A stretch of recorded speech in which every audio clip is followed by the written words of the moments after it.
In early times, evil spirits were thought to possess people and make them act in strange and frightening ways. By the 1800s, the study of this hysteria led some doctors to believe one person could have separately functioning personalities. In this rare research film from the 1920s, a woman has different personalities who believe they are separate people. One is a male who is not comfortable in women's clothes. Another is a small child. The affliction has been known by different names but recognized for centuries. Today, it is called multiple personality disorder. A college student has many personalities, and one of them wants to kill her. A 40-year-old policeman has living within him a tortured child. But Dad, could you tell me? A wife and mother becomes a 5-year-old who is just learning to write her name. Why have they become tormented and broken into different personalities? What is the childhood pain that lies buried in the unknown depths of their minds? How can they search for the deadly memories that hold the secrets of their past and the promise of their healing?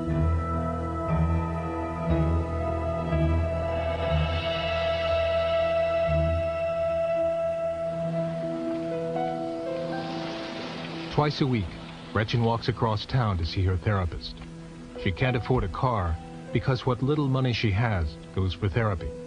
Gretchen is divorced and has 2 children who she hardly ever sees. It just hit me that I'm 34 and that I should be, you know, with my kids, mothering my kids, and I should already have a career and I should already be somewhere doing something. For most of her adult life, Gretchen has had severe psychiatric problems. She's needed treatment for years, but doctors never agreed about why. Okay, good time to come out. I didn't know and I was waiting. No, this is a good time. This is a good time. We were talking about anger. I know I don't like... 2 years ago, Gretchen was diagnosed with multiple personality disorder. She struggles to function every day and is desperately trying to understand what is wrong. Gretchen's problems began when she was a child. I always felt different. I didn't feel like I was like everyone else or anyone else. And I thought I was crazy, and I would hear that in my head too. We are so good at hiding ourselves and appearing normal. I don't want people to think I'm crazy. I don't want to appear abnormal in any way. I want to fit in. All of these categories would be considered subordinate. Gretchen has returned to school to finish her degree. She is an honor student at a small college in upstate New York. Okay. Anything else? I want to clarify. I thought the subordinate was a higher, more general, and superordinate. Okay. I've got it backwards? You got it backwards. Right. Superordinate. Gretchen is also studying art and has classes in painting and sculpture. It's difficult for me in school a lot. Something occurs in the class, and we're instantly overwhelmed. I need to find a safe place. I need to run out of the room and find a safe place to be. When Gretchen is in distress, she switches to a personality that is emotionally stronger. You know, if Gretchen's having a hard day, I come out and I go to class. I take exams. I study. And a lot of that's easier for me to do than it is for her. I just seem to pick up concepts faster. She gets so nervous and stuff. An aggressive personality emerges when Gretchen must be assertive and handle stressful situations. The personality, who goes by the name of myself, is often hostile and critical of Gretchen. She gets so overwhelmed that she can't think clearly. She becomes frightened. She becomes depressed and non-functional. She just doesn't function. She will just sit and do nothing. When others come out, I don't always know what's happening. What happens to me is I get pulled in. I feel like I'm just shutting down. I'm very far away. I can't, and I have no conscious awareness of what's going on out here. Keep very still. When Gretchen switches to another personality, she is often unconscious while the other personality is in control. Sometimes she loses hours, sometimes a whole day. Gretchen communicates with her other personalities by writing back and forth in a journal. It's my writing myself. Each personality has a different handwriting. I requested when we started this that please, when someone is out, will they please write the date, the day, and the time, and where they were, who they might have seen. If they would please give me an idea of where the body's been. Because it was hard for me not to know where this body's been, to come out and find myself in a place or realize that half a day's gone. Did we go to class? Did we meet who we were supposed to meet? Gretchen is troubled by disturbing images and having feelings of uncontrollable panic. As Gretchen studied one night in the library, someone nearby began to clean with a vacuum. The sound caused her to panic, and she started to run. We tried to help.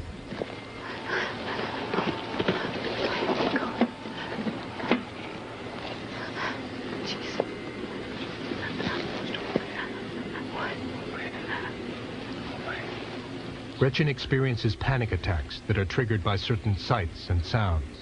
The attacks can happen any place, at any time. What are we going to do? What do you need to do?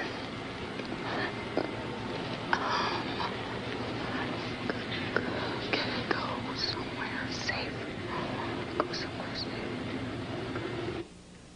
Hate, hate, hate, hate, hate.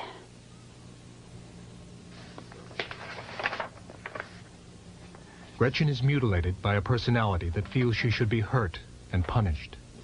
The mutilation takes the form of cutting and happens outside of Gretchen's knowledge or control. She cut pretty seriously and left it in the book for me. I mean, when I came out, I was a mess. I was covered, and the book was covered with the blood.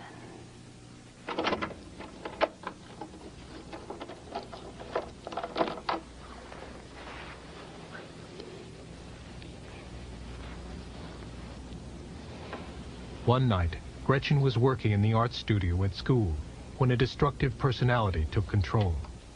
She found herself with cuts on her arm and blood on her clothes. Gretchen returned to school to see what had happened.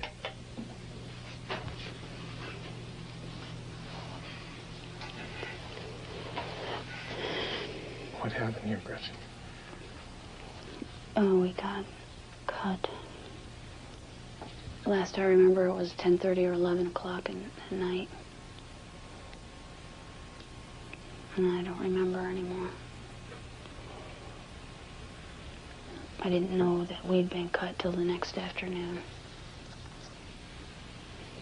I need to clean this up.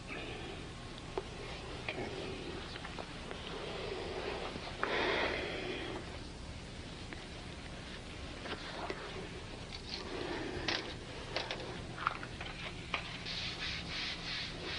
The mutilation has been happening for years.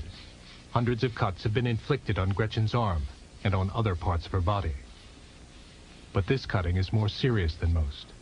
Her life is becoming unmanageable and dangerous.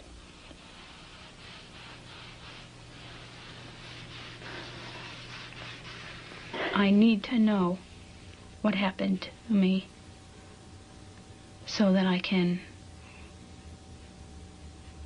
deal with it and heal from it. I can't heal from something I don't know what it's about.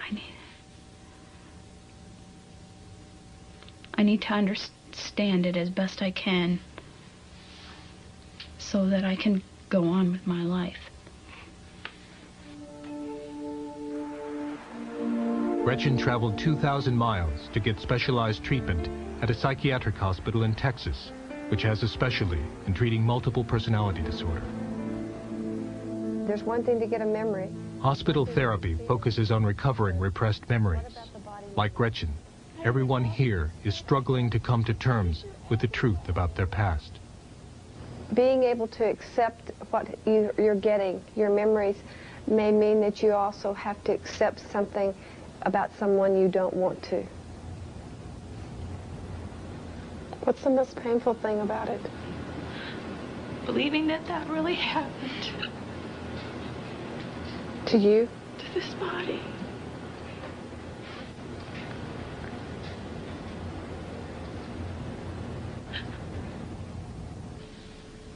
I know I could hear the screaming in my head to run, but there wasn't anywhere to run. I was in a corner, I think. Except that I can see my body as a child, as it was as a... Gretchen explained her increasingly vivid flashbacks to her therapist at the hospital, who was Kevin Hinckley. You've been asking for a long time. Years. You've been asking inside to get memories, to complete memories, to know what's going on in there. And now it's happening.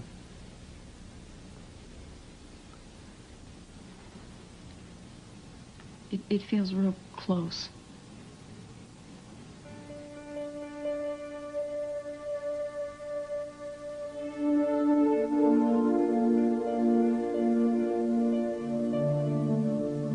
I've come to the point where I pretty much accept that something happened to me and that I was sexually abused. When I try to think that of who it might be,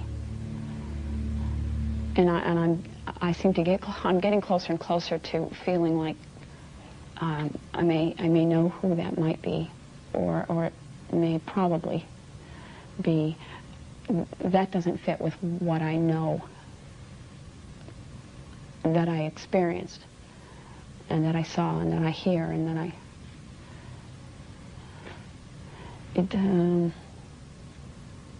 everything fits, but it doesn't fit. I had a wonderful life. I have lots of happy memories. I have lots of wonderful things in my childhood. Her legs go up to a white shirt. In therapy, personalities began to emerge who had experienced abuse that Gretchen herself didn't remember. Kevin asked questions to try and piece together what had happened. Is there a beard on the chin? No. No beard? A personality who was a frightened child remembers the approach of someone who hurt her. If I get real small, if I get real small, nobody. The memories can see me became if I get increasingly real vivid small. and were experienced as if the abuse were actually happening. Past and present were indistinguishable. We're still in Texas. It's 1992. You're safe. But I know this is a real scary memory. What are you seeing?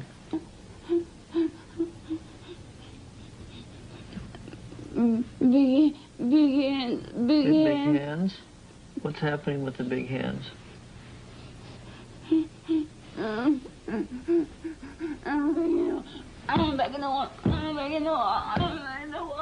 When the experience was too much to bear, the child personality tried to escape into the wall. Big hands. Big hands. When alter personalities have memories and relive abuse, Gretchen herself gets closer to remembering what happened to her.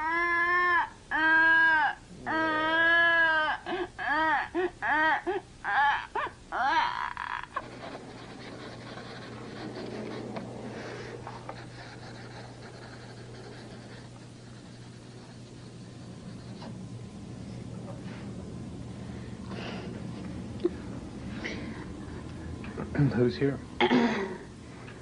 It's myself.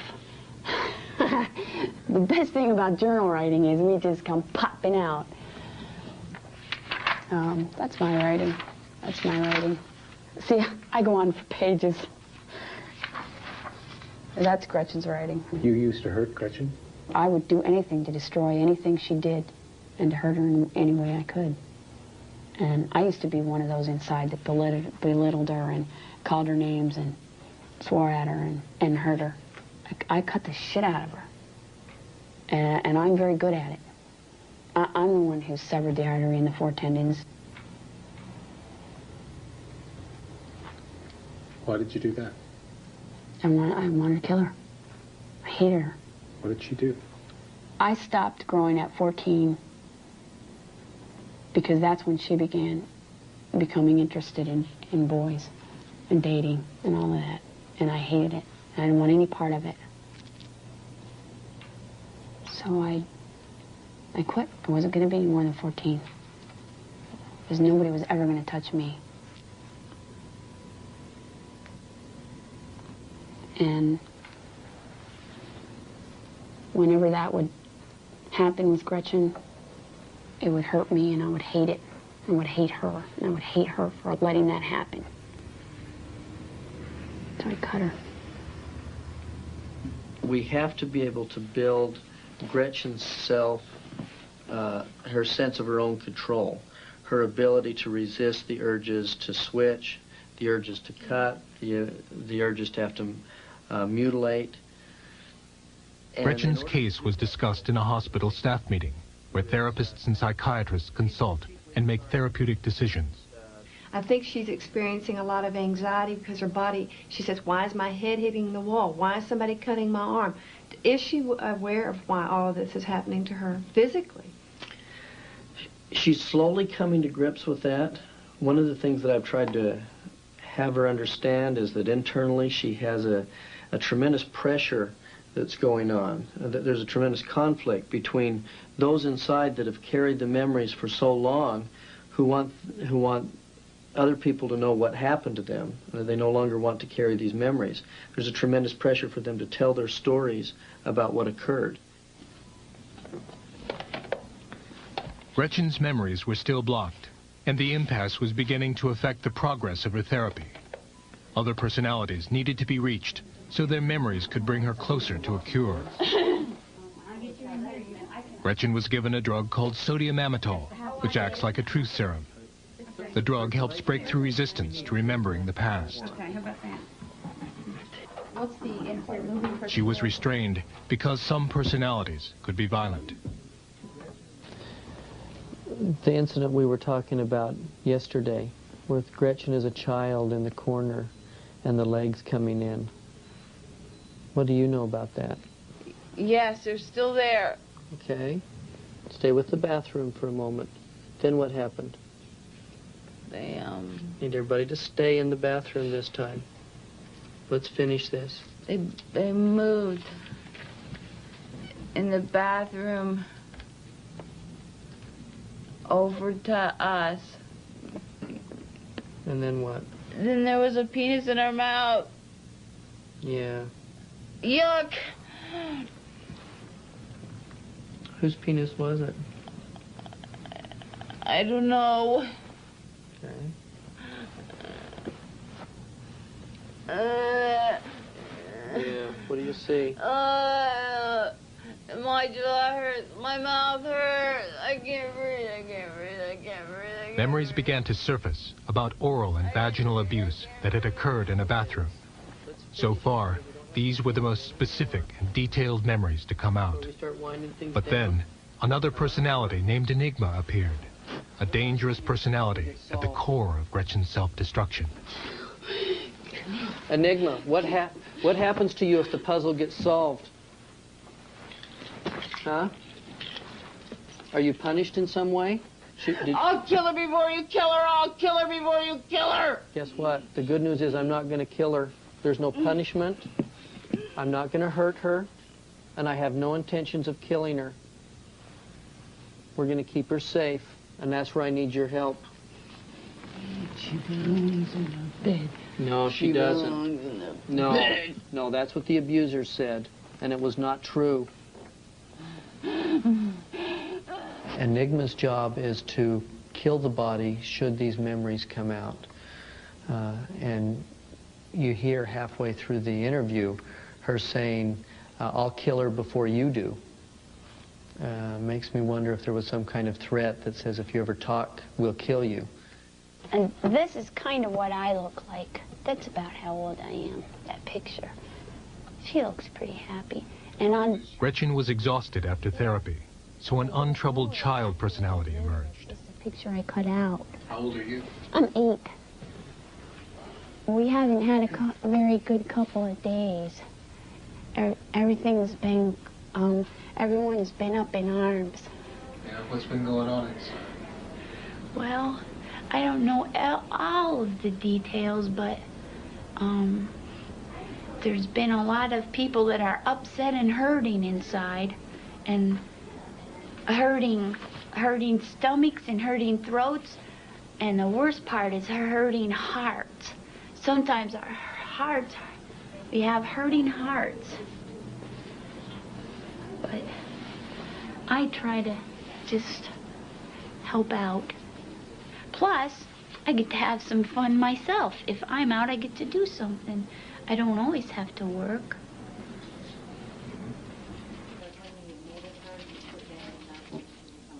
Gretchen was unaware of the memories that had been revealed in therapy. The next step was for her to learn about the abuse that had always been too painful to remember.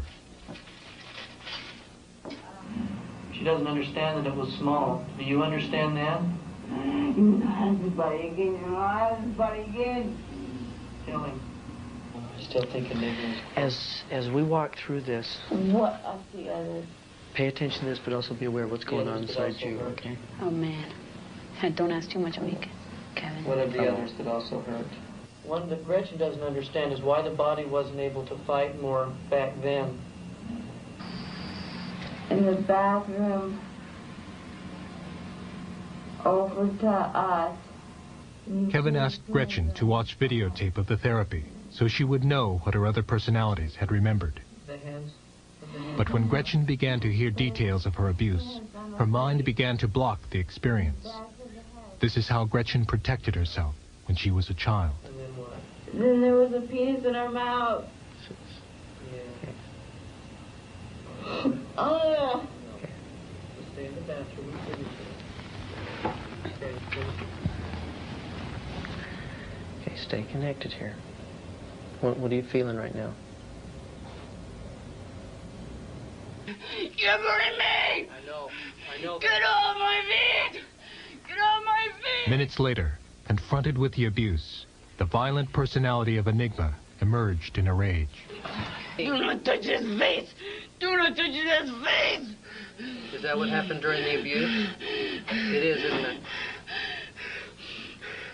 Go ahead, kill this body, Go ahead, kill this body. We shall always remain! We shall always remain! Enigma! We shall always be Enigma! We shall always be! We shall always be! You're not evil. And you're not a demon. You're not a demon. I don't know what you were taught, but it's not true. Somebody out there to get the door? I had an idea that this might happen. This is a real common reaction when things have been so far repressed down inside and then they see it on videotape for the first time or hear it for the first time. Suddenly it becomes very real and they know that things happen. It makes it, the denial melts away and they're faced with the reality of the trauma and the pain. And it can be a real shock. In an outpatient setting, this may take place over weeks and months. In a hospital setting, we have the ability to present it to them right away, where the shock is greater, but they get over it more quickly, and then understand what happened to them. What was going on at the time that you disappeared? What was the last thing you remember? I was getting some threats and getting... Later in the day, Gretchen had recovered. Kevin spoke with her and reassured her that she would prevail and succeed in her recovery. I hear you. And part of what we're going to hope to get to is where you get to find out that you don't have to leave and you may be stronger by staying. Because you are more powerful than you think you are. That'd be safe? Okay.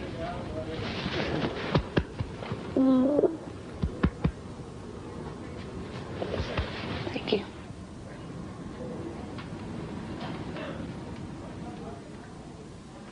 I'm fighting for my life.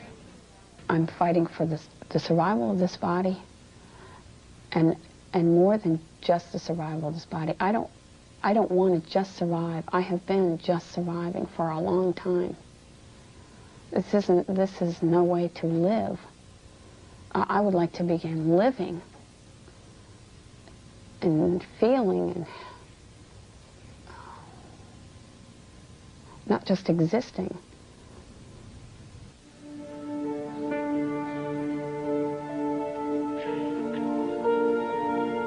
On the recommendation of the faculty and by virtue of the authority vested in me by the trustees of the State University of New York, I hereby confer on you the degree of Bachelor of Arts with all the rights and privileges pertaining thereunto. After 4 months of treatment in Texas, Gretchen returned home and finished college, graduating summa cum laude in the top 1% of her class.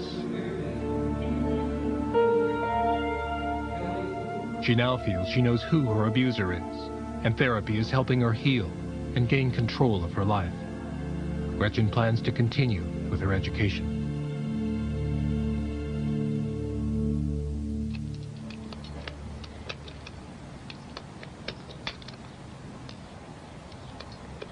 Who does the shooting? I do. Scout does. Doc does. Who are they? There are various alters that I have. John is an expert marksman. He was an Army Ranger and sharpshooter. At target practice, his alter personalities take turns shooting.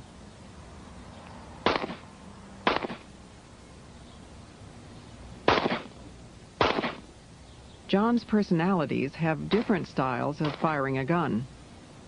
Scout shoots from one knee. What is your function in the system? My function? Yeah.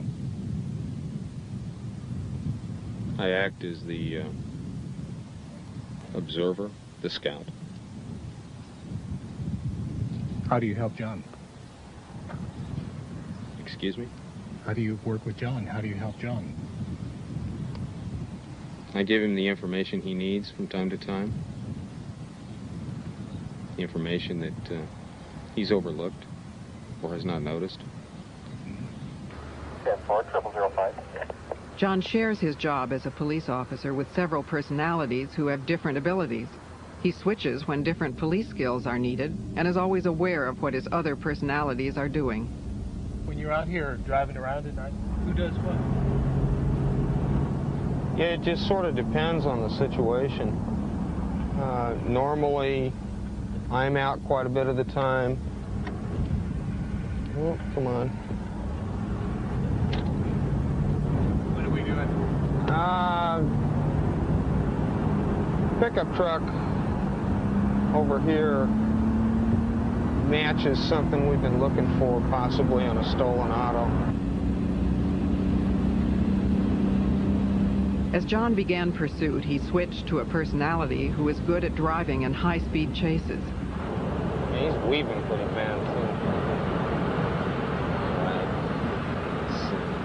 I might be 1019 at location. 10-4-0013.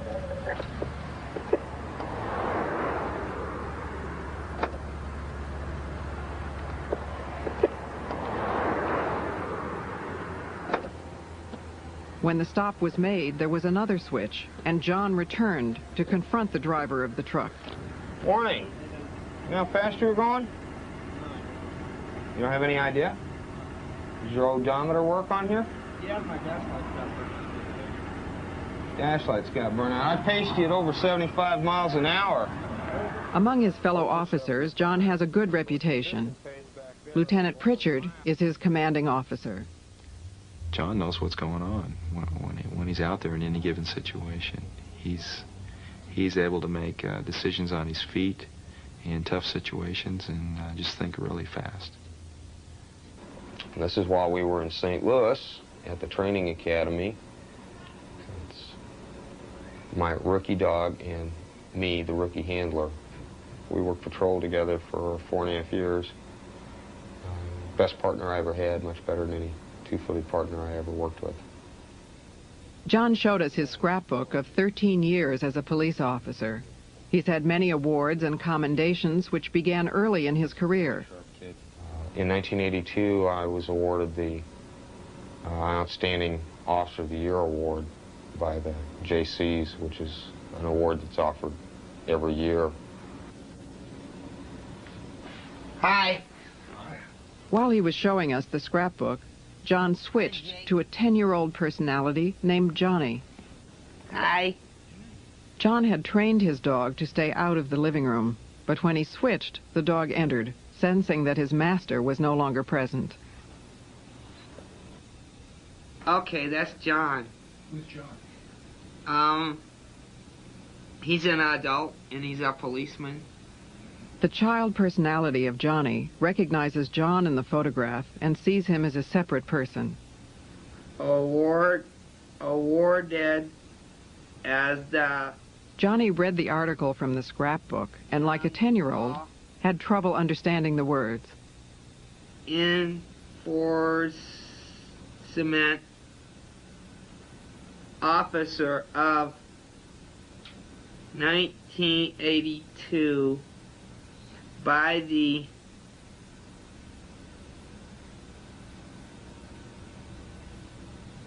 I don't know, Jakeys?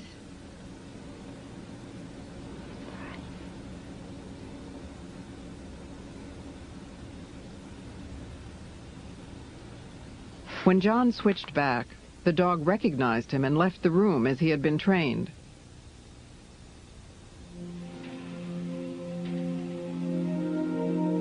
John has been divorced 3 times and now lives alone. He's had problems with depression and unexplainable mood swings, especially controlling his temper. John used to have a drinking problem, but has been sober for years. Did you ever go back after him?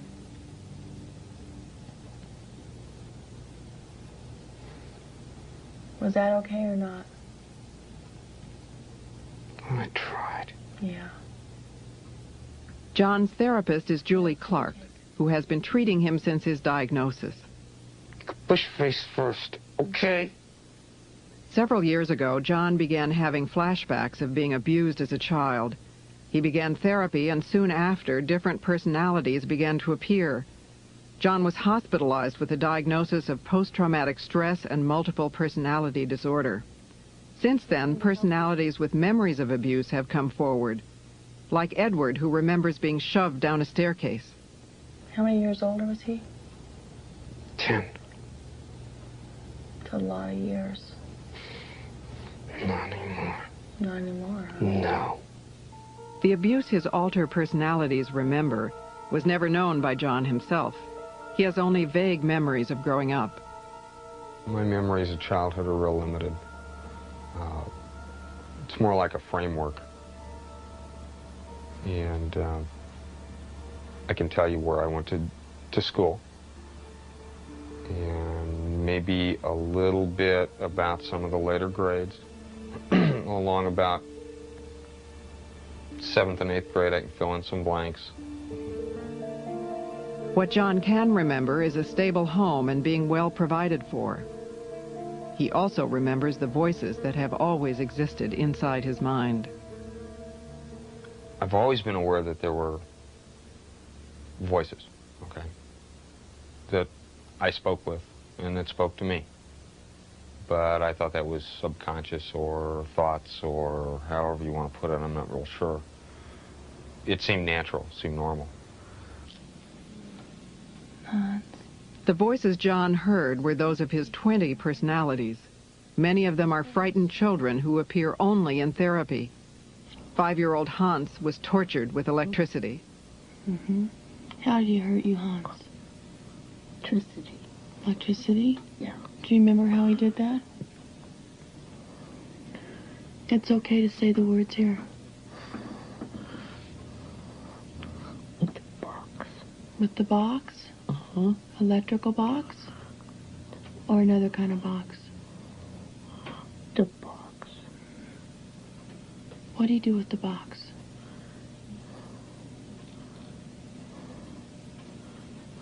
You only have to see it for a few minutes. Let yourself see the pictures. I don't like it. I know you don't like it. And you know what? It's not happening today. You're here with me in the office. Hans' cries of pain only encouraged his abusers. Then John would switch to an emotionless personality named Eugene, who did not feel the pain. How was the electricity applied? To the body. How and where? It was applied by a hand-cranked type generator with wires attached to various locations depending upon what was being used at the time. In general, to the hands and feet, at times to the stomach, at times to the genital area. John was also sexually abused by both male and female perpetrators, including a priest. He created a personality whose job it was to have sex. What else did he have you do?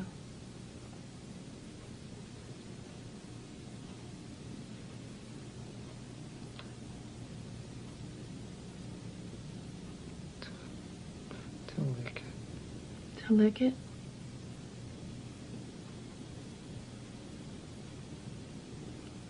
Did you have any feelings when that happened?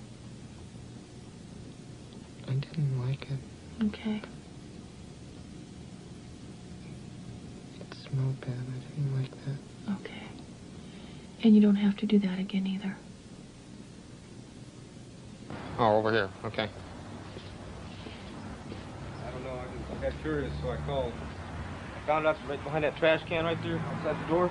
I went to throw something in it, and I seen it. Without thinking, I picked it up. Okay. And then I brought it here later. In addition to street patrol, John works on different assignments, like this search for a murder weapon. He also investigates many child abuse cases and has been appointed to a county task force setting standards for their investigations. It's very obvious that my perpetrators will never be prosecuted.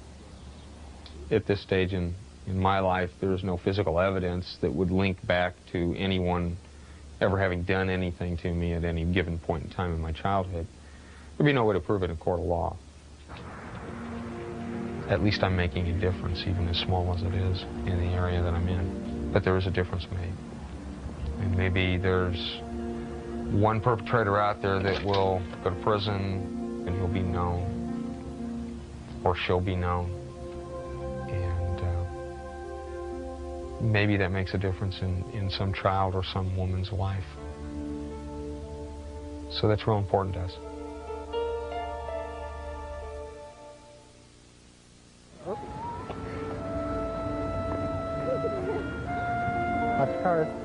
On a Saturday morning in a large northwestern city, Barb and her family are shopping for groceries. Barb and Pat have been married for 9 years and have 3 daughters. Today they're with Hannah, who is 9, and Lori, who is 6. This isn't what you want, huh? Pat is off work on weekends from his warehouse job, and Barb manages their household. I know you like candy, but that's not what we're buying today. Okay, well, you guys get to pick 2 cereals, so you each get to pick one. Stop. Let them up.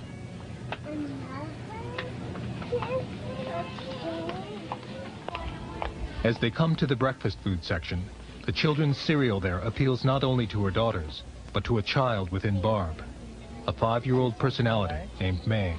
What would you like? I'm gonna get that one, but not if it's not the strawberry one I want. You don't want a strawberry one?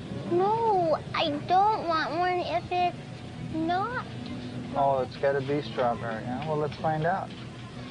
Let's see what strawberry. When Barb switches to the personality of May, her eyesight changes.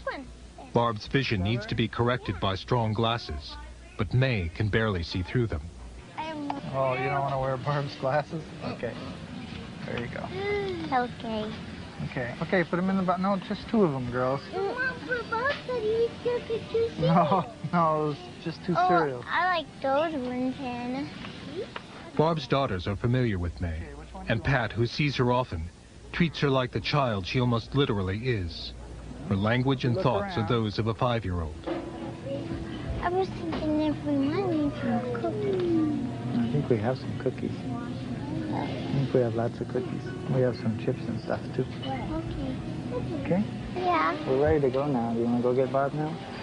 Well, everyone might need something else, like something. I think this is good for now, okay? We'll get you something else next time. Okay.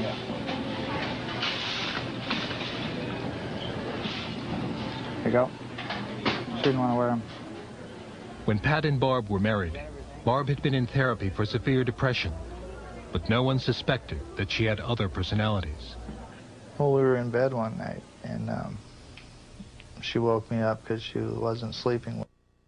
She was sitting in bed, and I sat up, and she asked me who I was. I said, I'm Pat, I'm your husband. And she said, I don't have a husband, I'm only 9 years old. What are you doing in my bed?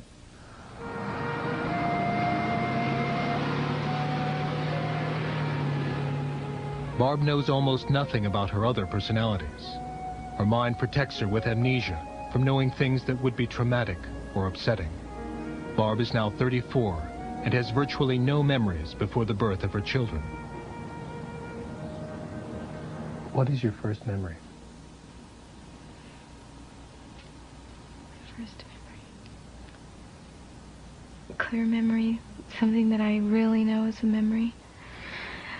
I guess it would be when Pat and I were driving in the car. We were on our way to a Lamaze class, which he usually slept through. And we were trying to come up for a name for the baby. And all of a sudden he said something about his grandma Hannah. And I said, that's the name. That's the name I want to name the baby. How old were you? 23. Barb developed multiple personality disorder because she needed to cope with the tremendous disparity between the life that her family expected her to reflect to the outside world and what was actually going on in that household. Barb's therapist is Stephen Feldman, who is an acknowledged expert in the treatment of multiple personality disorder. Her father was a prominent, successful dentist. He was a professor at the university. He had a flourishing private practice. Her mother was a professional, and for all intents and purposes, they were the model family. But Barb's family was profoundly troubled. Notes from a psychiatrist who counseled Barb as a child suggest that her home life was chaotic, and that Barb's mother dealt with the family's problems mainly by denying they existed. Barb developed an ulcer, and when she was 13, had the first of several abortions performed during her teenage years. I think that she was tortured for years and years and years. I think that she was physically abused, sexually abused, psychologically abused. Her father was a very sadistic and horrible person. I've got something in my pocket that belongs across my face.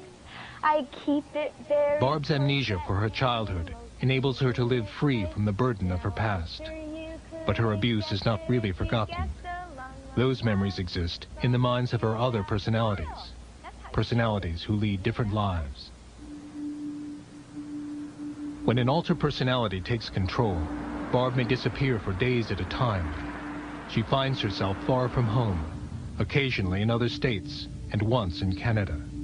When this happens, Barb experiences a total loss of time.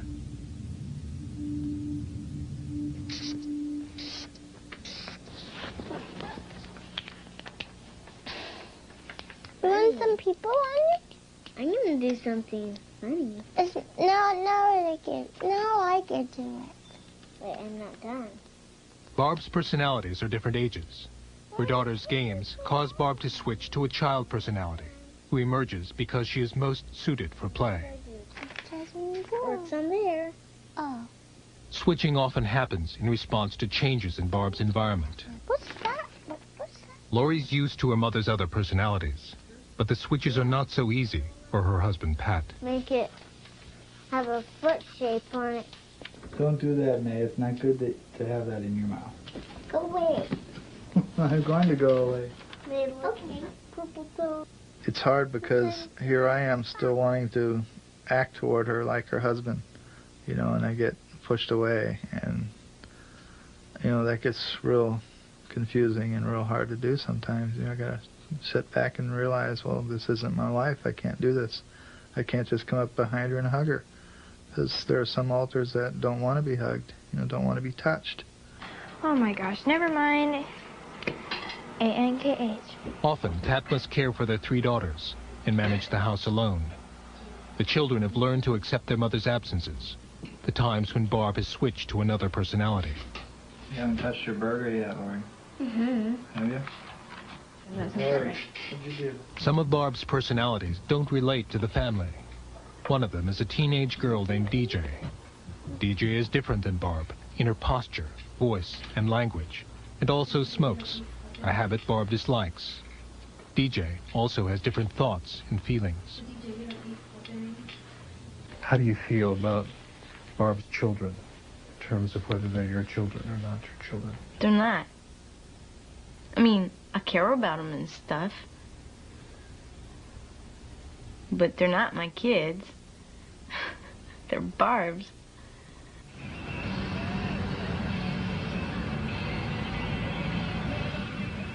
DJ emerges when Barb needs to drive, because driving makes Barb nervous.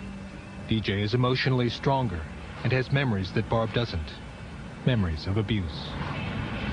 He's a dentist, right? And he'd drill on her teeth, drill on other parts of her body with his dentist drill. Beat the shit out of her, you know, kick her and shit like that. When Barb couldn't run from her father, she escaped into her mind, leaving another personality to experience and contain the worst memories of torture. Like burned up. Burned. Kitty. He burned up a kitty. Was it your kitty? My gray one. It was your gray one. The emotional pain that Barb experienced as a child is isolated in the personality of 7-year-old Audrey, who is locked in the past. Now, close your eyes. Now, you know that I'm holding your hand right here in this room, right? And I wasn't there when you all were really little and Roger was there, was I? I wasn't there. So if I'm holding your hand, then you have to be here in my office with me, don't you? Okay. Many of Barb's personalities are involved in therapy, but some are resistant and difficult to deal with. I don't get a fucking thing to say. The last time when you were breaking stuff, you said when you start hearing all those things going on inside, all that chaos going on inside, that it makes you do that stuff to try and quiet everything down. I don't want to talk about nothing. Why? Because I don't. Why? As a small girl, Barb was physically unable to fend off the abuse. And because she knew that boys were stronger, Barb created male personalities who could fight. Devin is a teenage boy. Why don't you just fucking leave me alone?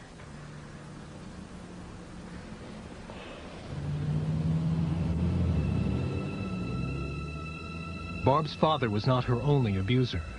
He frequented the local bars where he made friends that shared his interests. My father would bring people home that were also, you know, open-minded and interested in having sex with a young girl. I think there were a lot of men that were. And he would have me have sex with them. Sometimes he would ask me to tell them that I was a virgin. That seemed to heighten their interest. And he would get paid. Let's see. This is more her style of a tank top. Okay. Okay, is mine. Barb created a personality which made it easier to tolerate her abuse. A personality with different feelings about her body. And what's your name? Carrie. When Carrie is out, there can be serious problems. She feels no responsibility to the family and has caused difficulties for years. Very different. There's always been money missing. You know, and it's always a couple $100 at a time, or I had $600 disappear once. I mean, the only thing, it was obvious to me that she spent it, but at the time we didn't know she was a multiple, and she had no explanation. I mean, I had to believe her when she said she didn't know, because it was just too obvious from talking to her that she really didn't know what was going on. Apparently the police have already called Barb and told her that they had gotten reports from like 17 different businesses on return checks and were concerned. And I still don't know what's going on with that. I haven't talked to anyone myself about it. All right. Unknown to Barb or anyone, Carrie has written $1,500 worth of bad checks, money the family doesn't have. Pat is trying to get a loan from his credit union to pay the debt. You have a headache? I'm sorry. Been resting a while? We got another thing from our credit place. From a collection agency? Yeah. What check was it for? I don't know, I didn't look. I know you had an appointment today, didn't you? Little muffin. Hey, sweetie. How are you? Fine. And there's another little muffin. Hey, cutie. Where's my kisses?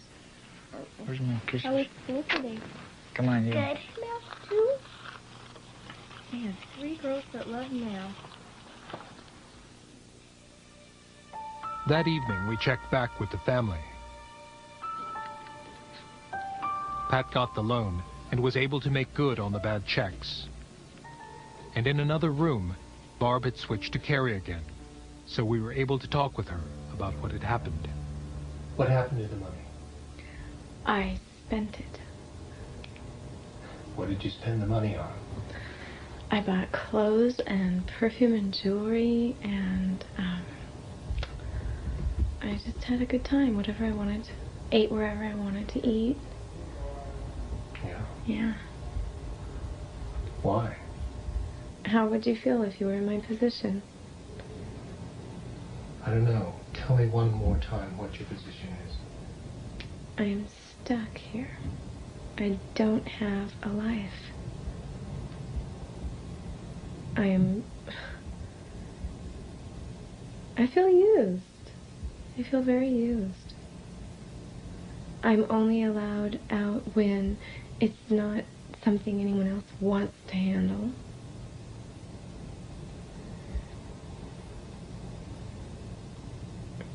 It's really not fair.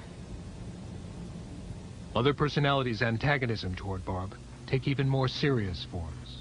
What we need to do is to get another x-ray and then put another splint on it, but one that'll help protect these fingers from moving through here. There's a little bit too much swelling. In a fit of anger, Barb's male personality has punched a concrete wall and broken her hand in 4 places. And the violence against her can be even more appalling. Okay. I don't know how it happens. I just find burns on my face and they'll large blisters, and it's so painful, you know. Burns really hurt. Barb's mutilations by other personalities are acts of self-hatred and self-punishment for being abused. Once, after a drug overdose, Barb's car was set on fire from the inside. Later, Barb found herself in intensive care, breathing on a respirator. She had barely escaped with her life.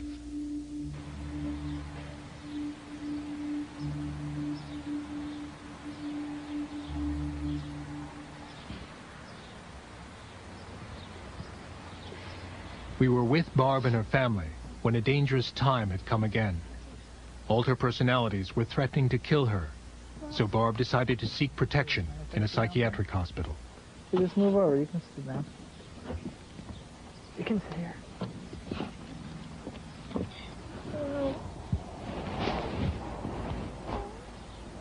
I think if I didn't have children, it wouldn't be so bad.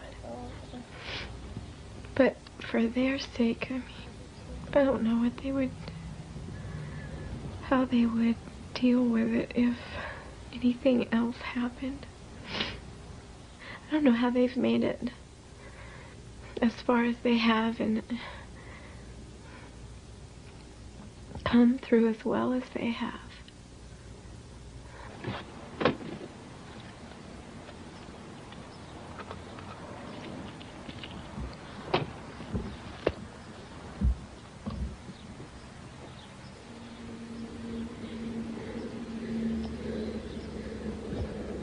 Barb's father is dead, but he has left a legacy of never-ending pain.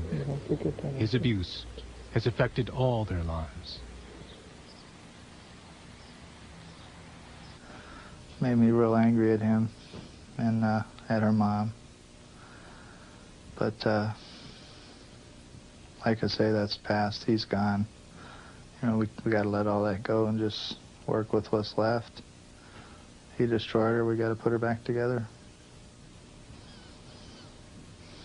It's terrible. Terrible thing he did. I just wish he was here to, you know, to pay up.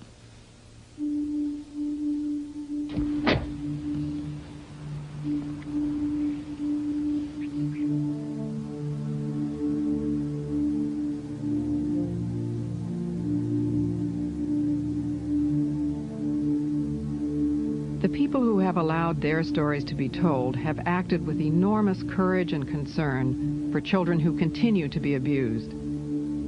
Their wish is that from the shattered experience of their lives, the reality and consequences of child abuse will become better known and better prevented. Multiple personality disorder shows the extraordinary capacity of the mind to invent ways of bearing the unbearable. And these people also show us that when allowed to give up its secrets, the human mind can heal itself.